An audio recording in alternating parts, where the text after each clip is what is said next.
The harvest the summer after my graduation, the cicadas sang louder than the town itself.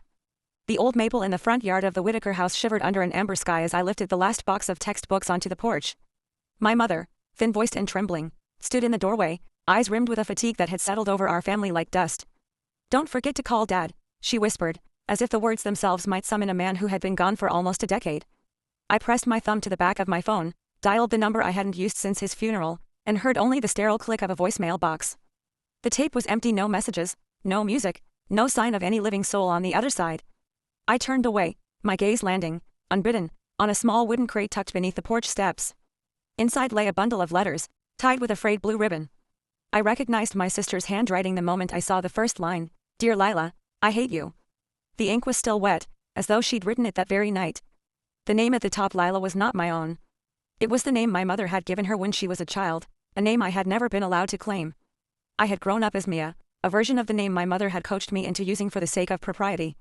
Lila, in the quiet corners of my mind, was the sister who existed only in the pages of the letters I never read until now. I bent down, my fingers brushing against the cold metal latch of the crate. When I lifted it, a thin sheet of paper slipped out, landing on the porch with the soft thud of an accusation. It read, "You think you can hide from me forever? You think you can build a life without the ghosts I left behind? I will find you, Lila. I will make you pay." The words felt like a blade. I could see my own reflection in the darkening windows, an older version of myself, the one that had learned to smile while swallowing the ache. The quiet storm that had been building in me for the last 10 years finally loosened. To the roots, Lila Whitaker had never been truly a sister. She had been a storm that arrived in our lives when I was 11, a year after my father's death. My mother abandoned the notion of a single mother's daughter and tried, clumsily, to press a new identity onto me, Mia, the dutiful, polite, unremarkable child who would not draw attention, who would not thrust herself into the glare of anyone's judgment. Lila, on the other hand, was a wrecking ball. She moved into the house with a suitcase full of unpaid debts, a history of broken relationships, and a predilection for chaos. My mother, desperate for a companion in her grief, believed that Lila could fill the void left by my father. Instead, Lila filled it with fear. She turned my schoolwork into a battlefield. I recall the night she steeled herself in my room, the scent of cheap cologne mixing with the smell of burnt toast from the kitchen, and reported the tiny candle I had lit for Mother's Day to the fire department. The police, after a half-hour of questioning, left our home with a warning. My mother's tears of embarrassment turned into an unspoken resentment that hardened over the years. Lila's cruelty was subtle in public and savage behind closed doors. She would borrow my clothes, only to return them stained with grease or torn at the seams. She would use my school notes to cheat on tests, and when I confronted her, she would twist the narrative, accusing me of sabotaging her future. My teachers saw a diligent student. My mother saw an obedient daughter. Lila saw a target. When I finally left for college, Lila tried to smother my ambition by sending a forged letter to the admissions office, claiming I had failed to submit a required health form. I was rejected. I called my mother, who, through a veil of tears and an accusation of my laziness, told me to just apply somewhere else. The humiliation of being told I was not good enough by the very woman who raised me pushed me over a precipice I never thought I would fall. It took 3 years of working 2 minimum wage jobs, 3 sleepless nights in a shared room, and a scholarship that almost slipped through my fingers because Lila had forged a signature on my tax return, claiming we owed back taxes. I fled, using the scholarship to enroll in a university half a country away, and left the small town with nothing but a duffel bag, a few faded photographs, and a burning desire to rebuild a life that had been shredded. I thought distance would heal the wounds. I thought I could forget the taste of Lila's poison. I was wrong. 3 the soil when I received the letters, 7 in total, each more bitter than the last. I realized that Lila had not been idle. In the intervening years, she had carved a new path that intersected with mine in ways I could not have imagined. She had slipped into my hometown's political system, faking a community service record that earned her a seat on the town council. She had become a popular figure, a charismatic woman with a silver tongue and a polished smile. My mother, now retired and frail, sat across from me at the kitchen table, a cup of tea steaming in her trembling hands. "She's changed, Lila," she whispered, as if confiding a secret to the walls. She's different now. She's a pillar of this town." I stared at the tea, the steam curling like the words she'd just spoken, a lie wrapped in sugar. The first letter had a single line, typed in a font that looked like she had copied it from a legal document. "Do you remember the night you left? The night you walked out, leaving me with a broken home? You think you can sit in your fancy apartment and pretend that never happened? I am coming for you." I read it again, and again. The letters were not just threats, they were an accusation, an indictment of every silent scream I'd swallowed. I wanted to tear them up. I wanted to burn them. I wanted to answer back with the fury of a storm that had been waiting for a breaking. Instead, I put them in a shoebox, sealed it with a padlock, and mailed it to my own address. I instructed the post office to deliver it a year from now. I had bought a safety deposit box for a few pieces of jewelry I had kept hidden, and I slipped the key into a drawer at my mother's house. It was an odd, almost childish thing, an act of future self-sabotage, yet it felt necessary. I was building a timeline, a map of how I could wrestle control back from the sister who had stolen my past. The days that followed were a careful choreography. I researched Lila's new life. I learned she had a husband, a son named Ethan, who would be 8 in the coming spring. I learned she sat on the town's zoning board, influencing which businesses could set up shop. I learned she was a beloved volunteer at the local animal shelter. In my mind's eye, the woman of the town was a mask, a chrysalis that concealed the venomous insect beneath. My plan, therefore, could not be one of outright violence. It would have to be a series of calculated moves that would expose her true colors, not just to me, but to everyone who had been charmed by her facade. I began with the garden. I bought a small plot of land on the outskirts of town, a piece of property that the council had been debating for months. The zoning board had repeatedly rejected a proposal for a community garden, citing potential traffic hazards. I acquired the land under a different name and LLC, then began to lay out plans for a garden that would, on the surface, be a charitable project for local families. When the town council convened, I requested the spot be reviewed in light of public interest. The mayor, a man who owed Lila a political favor, hesitated. The council whispered, "She's always been a pillar." I stayed silent, letting the tension rise. I then slipped a folder labeled Environmental Impact Assessment onto the mayor's desk, a folder that, unbeknownst to him, contained a series of documents forged by Lila herself when she attempted to conceal her illegal waste disposal activities 10 years prior. Lila's own handwriting, hidden in the footnotes of the report, revealed a tangled web of bribes and falsified permits. It was a cascading series of errors that any diligent clerk could trace back to her. By the end of that meeting, the council voted to reject the previous zoning request and to open an investigation into Lila's past permits. The room erupted. Lila's face turned a pale shade of ash. That night, I watched from my rented apartment as Lila's husband, Stephen, called her repeatedly, his voice a mixture of concern and disbelief. "What did you do, Lila?" "Woo." He never got past the first sentence. The line went dead. She hung up, a small gasp escaping her throat. The garden was just the first seed.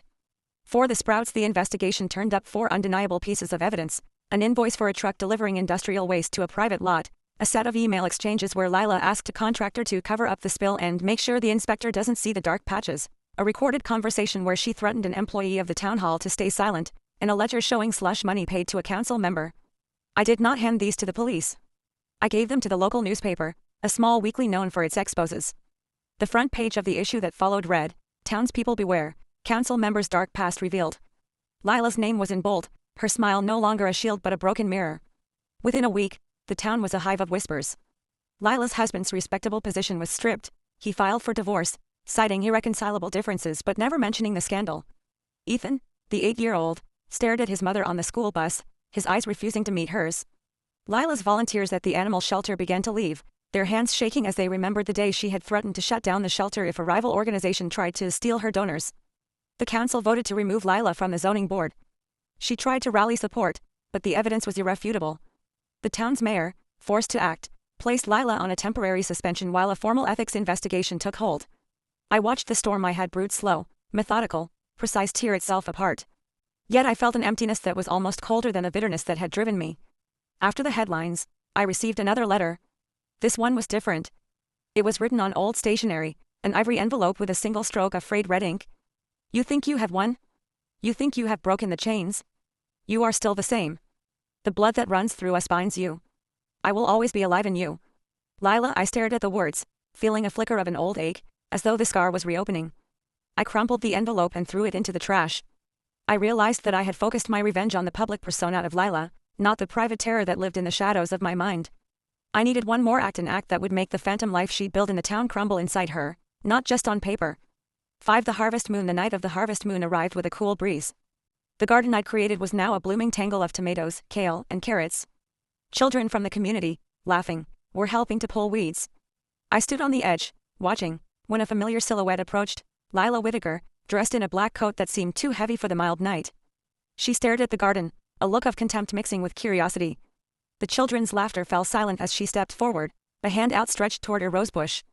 A voice, dry and desperate, whispered in my ear, "What do you want, Lila?" She turned, her eyes meeting mine. For a moment, I saw a flicker, perhaps the sister I could have known before the mask slipped back into place, the same mask that had haunted my childhood. "Why did you ruin my life?"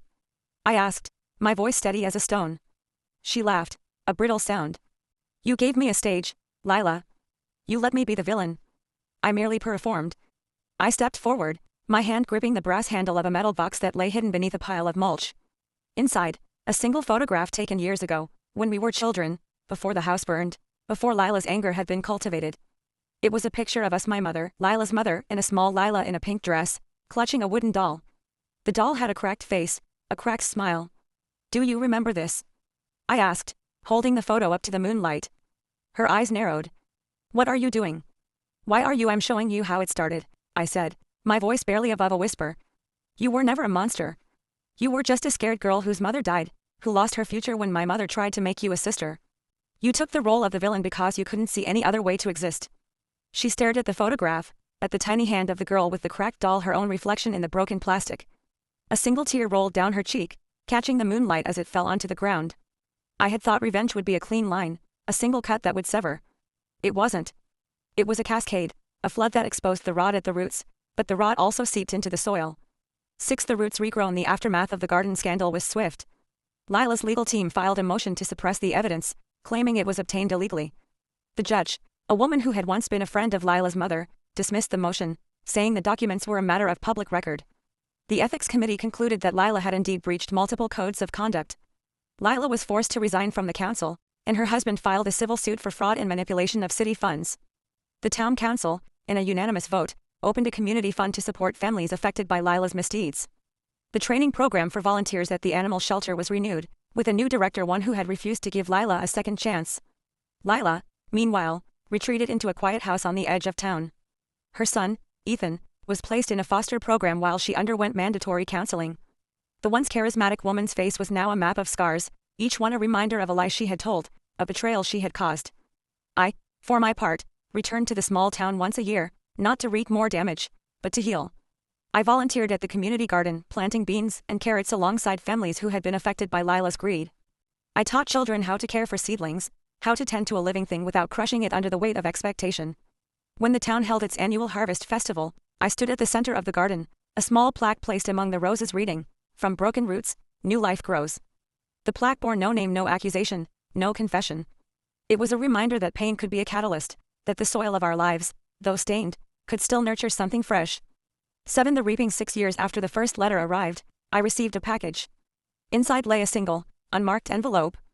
I opened it, expecting perhaps another threat, another accusation. Inside, a folded piece of paper, the writing unmistakably Lila's, though the ink was smudged, as if written in haste. "I know you think this is over. I know you think the truth is on my side. But I have lived in the shadow of your revenge for so long that the darkness has become my only companion. I am sorry for the chaos I caused, for the lives I shattered, for the love I never learned to give. I have a daughter now, and I want her to grow up in a world that does not repeat my mistakes. I ask you, not for forgiveness, but for a chance to change. If you can find it in your heart, help me see a path forward, not as a victim, but as a mother." Lila, I sat on the porch, the night cooling around me. The cicadas sang once more, a relentless chorus that reminded me of the endless cycles of life. I thought of the woman I had become, the one who had chosen to fight fire with fire, to expose a villain in a town that had once praised her. I thought of the girl with the cracked doll, of my mother's tearful eyes, of the quiet longing that had lived beneath Lila's cruelty. Revenge had given me a sense of power, a fleeting victory. It had also left me hollow, a shell that could only be filled by something more enduring, compassion, perhaps, or at the very least, closure. I wrote back, my finger tracing each word as if planting a seed. "I have not forgotten what you did.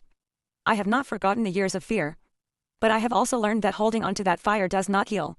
If you truly wish to change, if you truly wish to be a mother to a child who will not inherit the bitterness you carry, then start by doing what you never did. Listen. I will meet you at the garden, under the old maple, tomorrow at sunrise. Come alone." The next morning, the sky was a wash of pink and gold. The maple tree, its leaves shimmering in the early light, stood as a silent witness. Lila arrived, her coat now a faded gray, her hair loose, a faint tremor in her hands. We sat beneath the branches, the garden surrounding us alive with the rustle of leaves and the chirping of birds. She spoke about the night she had first tried to poison my schoolwork, about the desperation that had driven her to betray us, about the fear of being forgotten. I listened, not to excuse her actions, but to understand the roots that had twisted her into the person she had become. When she finished, she placed a small, cracked wooden doll identical to the one in the old photograph on the ground between us. This was my mother's. I stared at the doll. The crack down its porcelain cheek was the same scar that had haunted my dreams.